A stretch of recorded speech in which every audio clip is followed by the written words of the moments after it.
रामपुर इस वक्त सुर्खियों में है क्योंकि रामपुर में पहले आजम खान सुर्खियों में रहते थे और आज की तारीख में सुप्रीम कोर्ट के वरिष्ठ अधिवक्ता हैं महमूद प्राचा जी, जो यहां से निर्दलीय के रूप में अपना चुनाव लोकसभा का लड़ रहे हैं और उनकी वजह से रामपुर सुर्खियों में आ गया है। आखिर क्या वजह है, आइए उन्हीं से ही जान लेते हैं। ईवीएम का जो मुद्दा उन्होंने छेड़ा है उसमें रोज नए से नए दिलचस्प खुलासे कर रहे हैं।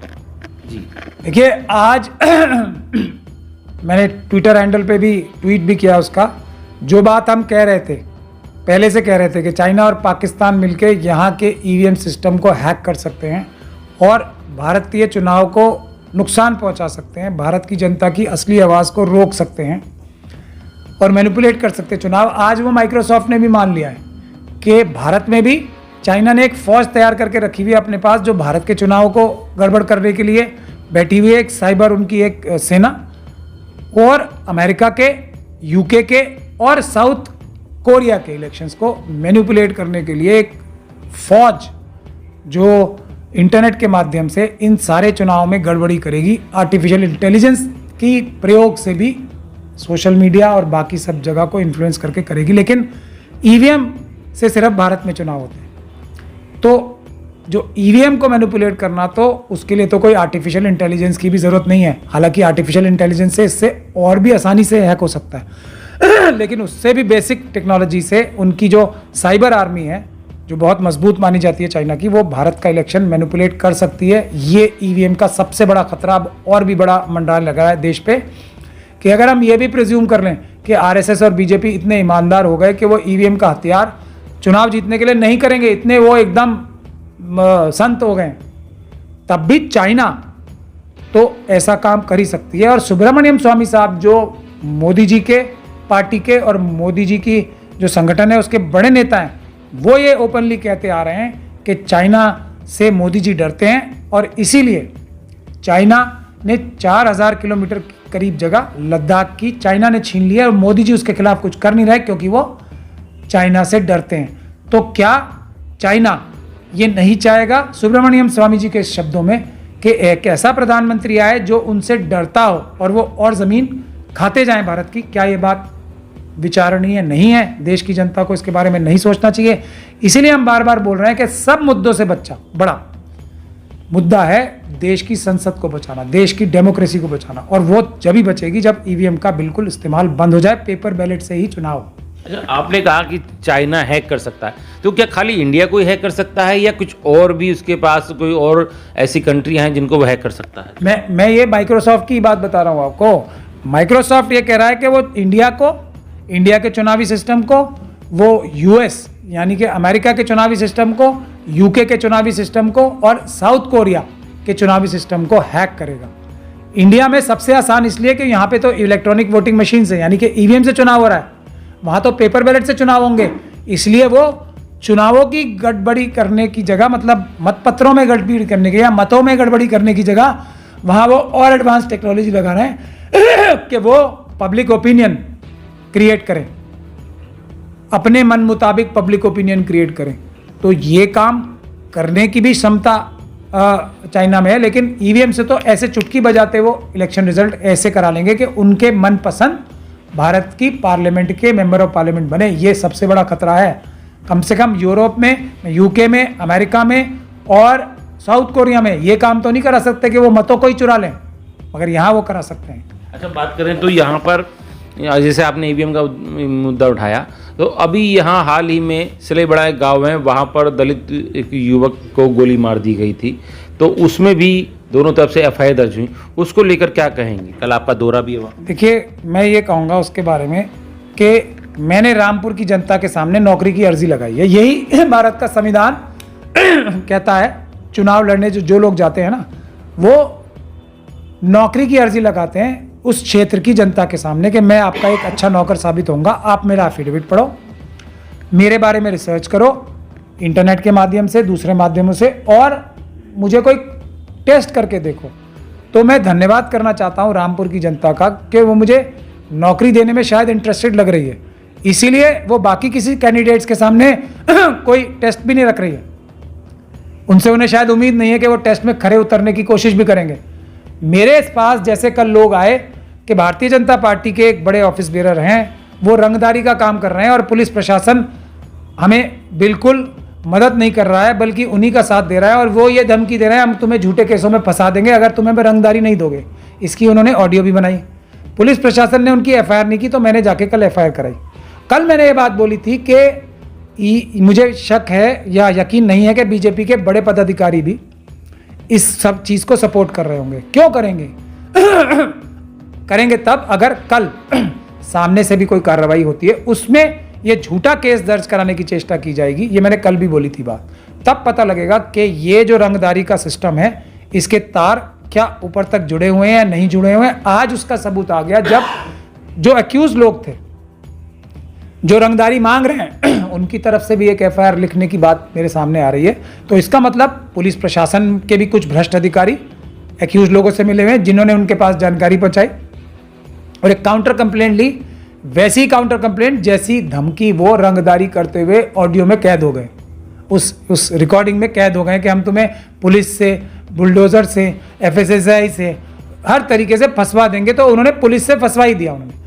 तो ये और हमारा मुकदमा जो है मजबूत हो गया है। अब प्रशासन के लोग और भारतीय जनता पार्टी के दूसरे लोग और एक व्यापार मंडल के जो नेशनल वो हैं, वो क्या बात कह रहे हैं, मैं तो शॉक हो गया हूँ। मैं मतलब क्योंकि वकील हूँ, मैं ऐसी बात तो किसी संभ्रांत व्यक्ति से सुन ही नहीं सकता कि एफआईआर दर्ज हुई है और वो ये कह रहे हैं हम दोनों पक्षों को बैठ के फैसला करा देंगे। यही तो रंगदारी होती है। और क्या रंगदारी होती है कि मतलब जो कानूनी व्यवस्था है वो कोई देश का प्राइवेट नागरिक ये कह के जी पुलिस प्रशासन अदालतें कुछ नहीं है, मैं बैठ के फैसला करा दूंगा। किसी का मर्डर हो गया, कोई फैसला कराने की जो बात करेगा वो मुलजिम होगा उस केस में। किसी के साथ डकैती हो गई, रंगदारी हो गई, कोई व्यक्ति ये कहे कि मैं उसकी सेटलमेंट दोनों पक्षों को बिठा के करा दूंगा, तो इसका मतलब वो रंगदारी का हिस्सा है। तो ये मैं तो यहाँ पे बहुत हैरान हूँ कि इस हद तक यहाँ के लोगों के ऊपर जुल्म हो रहे हैं। ऐसी बात कोई मतलब पब्लिक डोमेन में कह सकता है? मैं तो इसी बात से शॉक्ड हूँ। अच्छा, बात करें जिस तरीके से आप सिलेबड़ा गांव में जाने का कार्यक्रम बना रहे हैं, तो क्या लगता है प्रशासन आपको वहां जाने देगा? मैं उनका वकील हूँ। कल उन्होंने आके मेरे सामने मेरा टेस्ट लिया। वो भी जनता है ना रामपुर की, नहीं जाने देगा तो वैसे ही देखिए पुलिस प्रशासन ने जो ऑलरेडी कर रखा है वहाँ, उस बच्चे की लाश को ज़बरदस्ती जला के उनकी मर्जी के खिलाफ परिवार वालों की जाके, वो एक अपराध है। वो सबूत मिटाने का एक अपराध है जिसका मैं मुकदमा दर्ज कराऊंगा। मैं बोल रहा हूँ आपके सामने, जो बड़े बड़े उच्च अधिकारी उसमें लिप्त होंगे उनके खिलाफ मुकदमा दर्ज होगा। सेक्शन कैसे अधिकारी लिप्त हैं उसका? हाँ, कौन अधिकारी लिप्त है? वो मैं अभी जाके पता करूंगा ना। मैं जाके अभी इन्वेस्टिगेशन खुद करूंगा। मैं ऐसी सुनी सुनाई बातों पे विश्वास नहीं करता हूँ। कल भी मेरे पास जो जनता आई थी मेरे पास, पहले मैंने उसकी पूरी तहकीकात की थी, वो ऑडियो सुनी थी, सब सुन के तब मैं गया था पुलिस स्टेशन। इनका भी मुझे केस दिखाया है और मुझे पूरा भरोसा है कि इसमें अधिकारी लिप्त हैं। अधिकारियों की जिनकी जिम्मेदारी होती है, SC/ST एक्ट वो अधिकारी पढ़ लें। DM साहब की सबसे बड़ी जिम्मेदारी होती है, SSP साहब की सबसे बड़ी जिम्मेदारी होती है कि जैसे ही FIR दर्ज होती है SC/ST एक्ट में कोई, तो तुरंत DM साहब को मौके पे जाना चाहिए और उनको सुरक्षा प्रदान करनी चाहिए, उनको कॉम्पनसेशन देनी चाहिए 7 दिन के अंदर अंदर। वैसा हुआ नहीं। तो वो मैं कल जाके कानून के हिसाब से, संविधान के हिसाब से कार्रवाई करूंगा। मुझे नहीं लगता कोई पुलिस मुझे रोकेगी वहाँ जाने से, क्योंकि वो बहुत बड़ा अपराध करेंगे अगर एक वकील को, और मैं वहाँ कैंडिडेट की हैसियत से नहीं जा रहा हूँ, वो वकील की हैसियत से मेरे पास आए थे। मैं चुनाव में नॉमिनेशन भरा है तो मेरा टेस्ट लेने आए, पर मैं वकील की हैसियत से रहा हूँ वहाँ। तो वो बहुत बड़ा अपराध करेंगे अगर मुझे कल रोकेंगे, और उसकी सज़ा मिलेगी अगर अपराध करेगा तो कोई भी। तो लगता है कि आप इतने सीनियर एडवोकेट हैं, सुप्रीम कोर्ट में प्रैक्टिस कर रहे हैं, अभी भी आपको टेस्ट देना पड़ा है, चाहे वो जनता के सामने क्यों ना हो? जनता ले रही है। मैं तो खुशकिस्मत मांग रहा हूँ अपने आप को। इसका मतलब जनता मुझे सीरियसली कंसिडर कर रही है। देखिए कहाँ से, इतनी दूर से लोग आए, रामपुर के यहाँ तो मैं बैठा हूँ, यहाँ से लोग आए, और भी लोग आ रहे हैं। अभी मुझे पता लग रहा है कि और दूर दूर जगह से लोग आ रहे हैं, आसपास के क्षेत्रों से, मुरादाबाद से मेरे पास लोग आ रहे हैं। मैं यहाँ बैठा हूँ तो मैं, ऐसा नहीं है कि मैं सिर्फ रामपुर की जनता के लिए ही काम करूँ। मुरादाबाद से बड़ी शिकायतें आ रही हैं मेरे पास कि आप वहाँ हो तो यहाँ भी हमारी मदद करो, हम बहुत पीड़ित हैं, हमारी रक्षा करने वाला कोई नहीं है। अच्छा, आपको नहीं लगता कि जैसे कल नमाज का इशू हुआ था वहाँ पे, तो वहाँ के लोगों का मुझे फ़ोन आया, अगर आप होते तो जो हमारी कैंडिडेट हैं उससे मजबूत लड़ाई आप लड़ते हैं हमारी।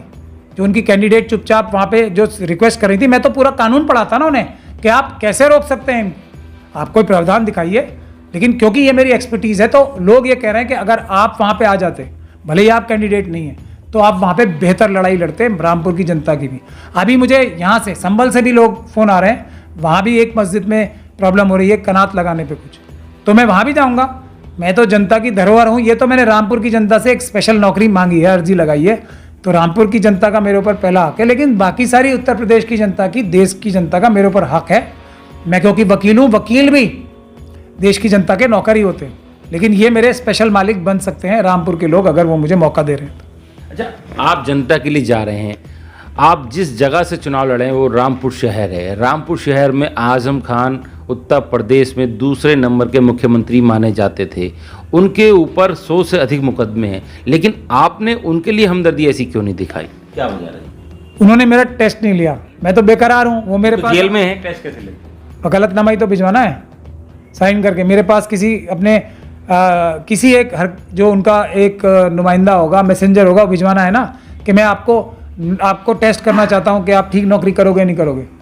तो फिर कहीं ना कहीं आजम खान से भी कहीं कमी छूटी है आपको, आपसे संपर्क नहीं हो सकता, उन तक ना मैसेज पहुंचा हो, या उनको ये शक हो कि मैं शायद हर बात को अपनी सच्ची नहीं बोलता। तो वो तो मैं बता रहा हूँ ना, अगर वो मेरा टेस्ट लेना चाहते हैं तो मैं पूरी जिम्मेदारी के साथ, जो मुझे पता लगा है, उनको बिल्कुल गैर कानूनी तरीके से बंद कर रखा है। उनको जेल में नहीं होना चाहिए था। ये उनकी लीगल टीम को अपनी स्ट्रैटेजी दोबारा सोचनी चाहिए कि वो कहाँ कमी कर रहे हैं, कहाँ गलती कर रहे हैं, क्योंकि उनके खिलाफ जेल में रहने का प्रावधान नहीं है, क्योंकि वो इतनी उम्र भी हो गई उनकी, मेडिकल ग्राउंड पे ही बेल हो जानी चाहिए।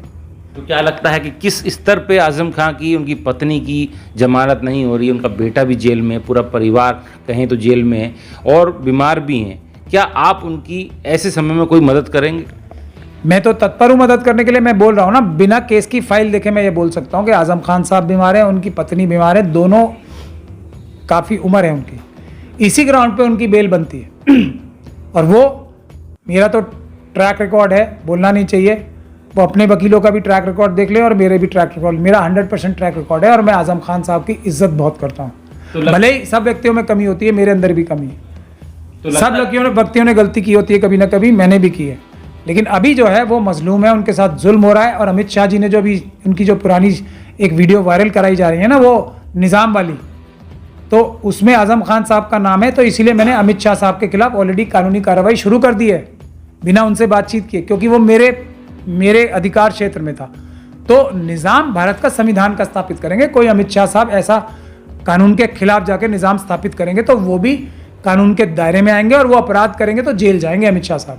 अच्छा, लगता नहीं है कि आजम खान का कोई व्यक्ति आपसे मिलने नहीं आ रहा है, तो क्या आप खुद आजम खान से मिलने जेल जाएंगे, उनकी इस परेशानी के समय में उनकी मदद करेंगे या उन्हें कोई निजात दिलाएंगे कोर्ट से? देखिए, एक तो वकील जो है ना, काम मांग नहीं सकता, ये हम सॉलिसिट नहीं कर सकते वक्त, ये मेरी मजबूरी है, वरना मैं खुद जाके उनसे मांग भी लेता काम। तो मैं कानून का सख्ती से पालन करने वाला व्यक्ति हूँ। मैं तो कह ही सकता हूँ कि अगर वो मुझे ये मौका देंगे तो मैं बेशक उनके लिए जी तोड़ मेहनत करके उनको बाहर निकालने का काम करूंगा, उनको और उनकी पत्नी का। मैं उनके जो बेटे हैं उनकी मैं फाइल देख के ही कुछ बोल सकता हूं, लेकिन ये तो मेडिकल ग्राउंड पे इनकी बेल हो जानी चाहिए, तो ये मैं कह सकता हूं। लगता है कि चुनाव में आजम खान का जो फ़ायदा है, आजम खान से जुड़े जो लोग हैं, कहीं ना कहीं वो आपको सपोर्ट करेंगे या वो समाजवादी की ओर जाएंगे, क्या लगता है आपको? देखिए, मैं फिर आपको बोल रहा हूँ, मैं शास्त्री नहीं हूँ। जितने जो वो एक कौन से शास्त्री हैं, वो वहाँ जो मध्य प्रदेश के हैं, वो पर्ची लिख के देखते हैं फ्यूचर, मैं नहीं देख सकता। मैं तो ये बोल रहा हूँ, जो हज़रत अली के बारे में उन्होंने बदतमीज़ी के शब्द बोले हैं, अगर कोई मेरे पास कंप्लेनेंट आएगा हज़रत अली का चाहने वाला, तो मैं उनको जेल भिजवाने का काम करूँगा, ये मैं कह सकता हूँ। क्योंकि उन्होंने भी एक ऐसा काम किया है जो जेल जाने लायक है, उन्होंने अपराध किया और उन्हें जेल जाना ही चाहिए। सिर्फ बात यह है कि कोई आ जाए मेरे पास। मतलब मान के चलें कि पहली तरफ से वो हाथ बढ़ाएं और दूसरा हाथ आप उनका थामेंगे, ये मेरी कानूनी मजबूरी है। मतलब पहल करने की बात नहीं है, मैं कर नहीं सकता क्योंकि मुझे कानून रोकता है ये काम करने से, मैं इसलिए ये काम कर रहा हूँ। और मैं ये बोल रहा हूँ कि चुनाव में देखिए, किसी को वोट देना जो है ना, वो बहुत महत्वपूर्ण कार्य है। चाइना तक हमारे वोटिंग सिस्टम में इंटरफेयर कर रहा है, तो आप सोचिए कितना महत्वपूर्ण कार्य है ये। तो उसको बहुत ठोक बजा के देख के करना चाहिए वोट। सबके एफिडेविट पढ़ने चाहिए सबसे पहले, तो नेट पे अवेलेबल है ना, इसीलिए तो कराए गए थे कानून द्वारा, कोर्टों द्वारा, कि परखें किस व्यक्ति को अपना एफिडेविट भरना ही नहीं आता। आप ये देख लें कि किस व्यक्ति को एफिडेविट भरना आता है। एफिडेविट देख के ही आपको पता लग जाएगा कि कौन आपका अच्छा नौकर बन सकता है, और किस व्यक्ति को ये सलाहियत भी नहीं है कि वो अपना एफिडेविट भर ले और भर के पढ़ भी ले। तो ऐसे व्यक्ति को बनाएंगे, उसको यही नहीं पता होगा कि मेंबर ऑफ पार्लियामेंट क्या होता है, बन के भी क्या करेगा। उसको फोन आएगा ईडी का, वो कहेगा यस सर, मैं सपा छोड़ता हूँ, मैं बसपा छोड़ता हूँ, मैं चला जाता हूँ, आपकी बीजेपी में चला जाता हूँ, आपकी किसी और पार्टी में चला जाता हूँ। तो ऐसे व्यक्ति को चुन के भी क्या फ़ायदा होगा? मैं हूँ, मैं 10 साल से खड़ा हूँ, ये बात मैं कह सकता हूँ। नौकरी पाने के लिए साथ नहीं था, जनता साथ थी बस। तो मैंने अकेले खड़े होकर मुकाबला किया, मैं नहीं जाऊँगा। मैंने जो मेरे पर जुल्म हो सकते थे, जो अटैक हो सकते थे, सब झेले, अकेले झेले। जनता का सहयोग था मेरे साथ, प्यार था, पॉलिटिकल पार्टीज का साथ नहीं था, किसी का साथ नहीं था, मैंने झेला। मैं नहीं गया बीजेपी में, ना मैं जाऊँगा। इससे ज़्यादा क्या कर लेंगे मेरे साथ वो? तो मेरी तो गारंटी है ना, मैं देश के उन मुट्ठी भर लोगों में से हूं जो मर जाएंगे, भारतीय जनता पार्टी और आरएसएस के साथ नहीं जाएंगे, क्योंकि वो संविधान के विरोधी हैं, वो संविधान तोड़ना चाहते हैं। किसी और की ये गारंटी कुछ मुट्ठी भर लोगों को छोड़ के है नहीं देश में। बड़े बड़े लोग आपकी आंखों के सामने एकदम नतमस्तक होकर भाजपा में जा रहे हैं। अच्छा, कह रहे हैं कि यहाँ सपा का टिकट जो है वो किसी के कहने पे हुआ, क्या लगता है? वो यूसुफ लुलू हैं जो एक मोदी जी के, अडानी अंबानी जी जैसे एक बड़े इंडस्ट्रियलिस्ट हैं, उनको भी, लुलू जी को भी जो पर्यावरण है उसको नुकसान पहुंचा के पैसे कमाने का एक आर्ट आता है, जैसे अडानी जी को आता है हसदेव में। यहाँ उन्होंने, अब रामपुर में आके ही मुझे ये पता लगा कि उन्होंने टिकट दिलवाई है अखिलेश जी से कह के। अब अखिलेश जी को मेरे ख्याल से धोखा दे के ही, अगर मित्र होते वो उनके, अखिलेश जी के थोड़ी भी मित्रता निभाते तो किसी और दुनिया में कैंडिडेट को दिला लेते, लेकिन इसको ना दिलाते जिनके ऊपर इतना सारा बैगेज पब्लिक डोमेन में आ रहा है और अभी और भी आने वाला है, ऐसा भी लोग बता रहे हैं मुझे। तो ऐसे व्यक्ति के अलावा भी किसी को चुन सकते थे वो स्वयं यहाँ से इलेक्शन लड़ सकते थे, जैसा आजम खान साहब ने कहा, अपने परिवार में से किसी को लड़ा सकते थे या किसी अच्छे मुस्लिम कैंडिडेट को लड़ा सकते थे। लेकिन ढूंढ के ऐसा क्यों लाया गया? वो मेरे ख्याल से खुद नहीं लाए, उनसे भी धोखाधड़ी करके ये कैंडिडेट लिया गया। किसके इशारे पे? ये यूसुफ लुलू साहब का बता तो रहा हूँ मैं। और अब ये यूसुफ लुलू साहब की इतनी ज़्यादा जो क्रिमिनल एक्टिविटीज़ हैं, जो पर्यावरण को वो नुकसान पहुंचा रहे हैं। मेवात में भी उनकी एक फैक्ट्री, अब ये मुझे यहीं आके पता लगा ना, तो मैं तो किसी अपराध को रोकने के लिए अपनी जी जान से कोशिश करता हूं। तो अब ये अडानी जी, अंबानी जी और लुलू जी जो भी अपराध कर रहे हैं, उनको सबको रोकने का काम मैं पूरी ताकत से करूंगा। जैसे मैंने ईवीएम का काम रोकने का किया है, तो आज देखिए पूरे दुनिया में ये चाइना एक्सपोज हुई ना। अब एक मैं अकेला लड़ रहा हूँ ना, मैंने छोड़ा नहीं लड़ाई, भले ही पॉलिटिकल पार्टीज भी थोड़ा पीछे हट गई या कुछ भी हो गया। आज कांग्रेस पार्टी ने भी ये बोला है कि हम ईवीएम में वीवीपैट की गिनती चाहते हैं, तो इससे भी मुझे धक्का लगा बड़ा, क्योंकि 2018 में राहुल गांधी जी ने स्वयं, उनकी जब वो प्रेसिडेंट थे, तो कांग्रेस ने रेजोल्यूशन पास किया है कि हम पेपर बैलेट से चुनाव के समर्थक हैं, ईवीएम से चुनाव नहीं चाहते। तो वो कैसे मैनिफेस्टो में आ गया, ये भी मुझे हैरान कर रही है बात कि कौन लोग हैं जो टॉप लीडरशिप को, मेरे ख्याल से आरएसएस के बहुत लोग हैं जो टॉप लीडरशिप्स को, ऑपोजिशन के कुछ ना कुछ इन्फ्लुएंस करने की शक्ति आज भी रखते हैं। ये थे हमारे साथ महमूद प्राचा जी, जो सुप्रीम कोर्ट के अधिवक्ता हैं और रामपुर से निर्दलीय लोकसभा के प्रत्याशी हैं, जिन्होंने कहा कि कई खुलासे किए हैं और कितने खुलासे आगे वो करेंगे ये भी हम समय समय पर आपको दिखाते रहेंगे। राजीव वर्मा, रामपुर। शहर की सरकार और जनता को दरकार, दिखाएंगे आपको क्या कहता है वोटर। अब की बार किसकी सरकार?